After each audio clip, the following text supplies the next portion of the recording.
Hey guys, Surjanka from Beauty Rock Homes, and today I'm going to be showing you how to do a do-it-yourself moss bowl. As you can see, I've already created my first prototype right here, and it was actually in a casserole dish from the dollar store just to give it a try. But I did find a more suitable bowl for my decor, and so I'm going to be integrating the previous moss bowl into this, and I'm going to be including you in the process. So the first thing that I'm actually going to want to use is floral foam, and that'll give me the height that I need to elevate it within the new bowl. The next thing I'm going to need is tissue paper or any sort of thin paper, and that's going to be used to pack around the bowl so it doesn't shift too much within the new bowl that I've gotten. I'm also going to need more moss, which is also from the dollar store. It was like $3, and I do have quite a few different types of mosses. They do have different textures and different colors, and so I wanted to make it unique, and I'm going to be using all of these different mosses to create my bowl. I'm also going to be using styrofoam balls, also from the dollar store, and that'll give the moss a little bit more dynamicism in terms of shape and height. Because it is white, I'll probably be using an acrylic green paint so that it will hide the white underneath the moss, and it won't be so noticeable if there's any empty spaces peeking through the moss. Now this is going to be a super quick project. One of the main things that I'll need during this tutorial is a hot glue gun, but I do have limited glue sticks, and so I might not be gluing as much as you should. I'll probably go over it with a little bit more hot glue if I need to at a later date, but it's going to just be stationary on my coffee table, and so I'm not too worried about that at this point. But again, if it's something that you want to keep in mind for your own projects, that would be a good idea. So the first thing that I'm going to be using is the floral foam, and I'm going to be using this as the base to build up my decorative bowl. Again, I already have an existing moss bowl. I loved how it looked, and I didn't want to mess it up by trying to recreate something from the start.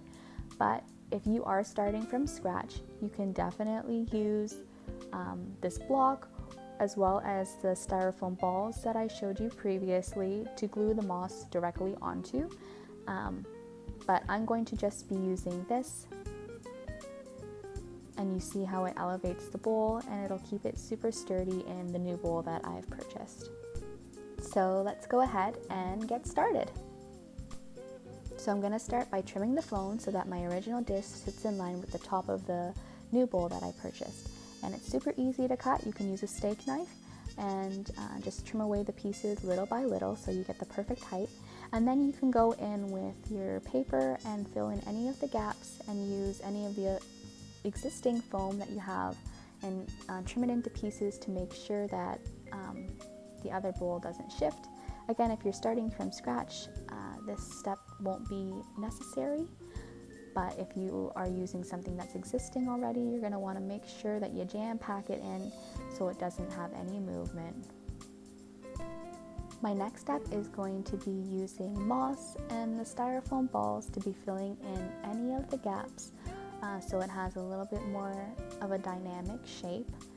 You can easily trim again with a steak knife or a utility knife if that's easier for you.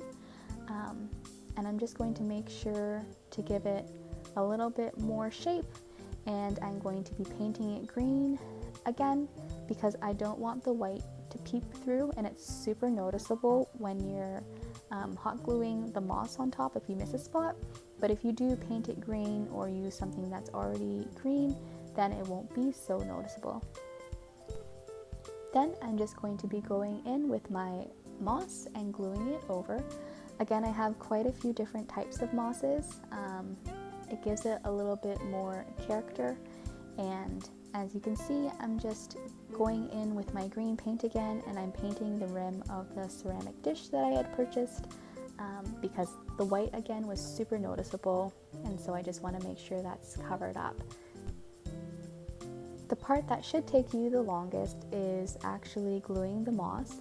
You want to make sure that everything meshes well and that the transition between different types of mosses is smooth, and so you can just kind of go in there slowly, piece by piece, and make sure that everything looks cohesive, and if it doesn't, you can rip some off or find new pieces that kind of fit the area a little bit more.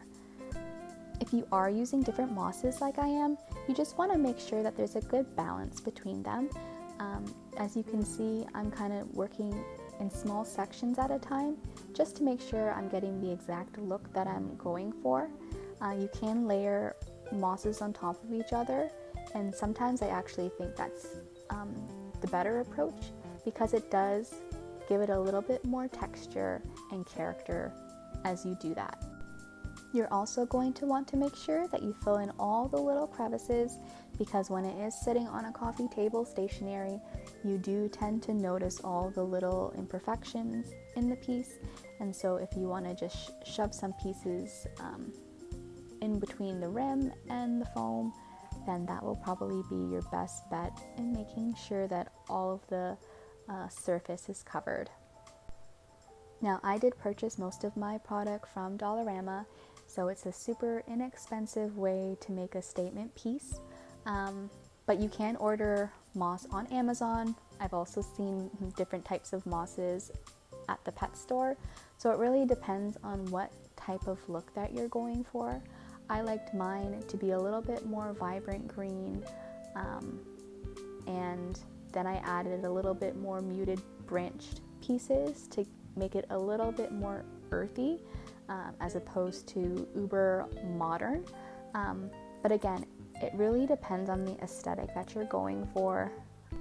Now, my goal was for it to look fairly natural, but if you want to go for a more modern look, I would suggest maybe not using so many different types of mosses, and the styrofoam balls are going to be your best friend to give it a little bit more of a spherical shape underneath your moss. So my last step is actually just going to be using a super sharp pair of scissors and trimming off any of the excess or overhung moss around the edges, and this is going to give it a super clean look. And then I'll give it a quick wipe to make sure all of the dust and dirt is off, and there you have it. So here's the final reveal, and I'm actually super excited to see how it looks. And I absolutely love it. It's such an easy and creative way to add warmth and greenery to the room, and my favorite part about it is that I will never have to water it because I am the queen of killing plants. Hope you enjoyed this tutorial, and make sure to give us a follow to keep up to date on the tips and tricks on how to elevate your space.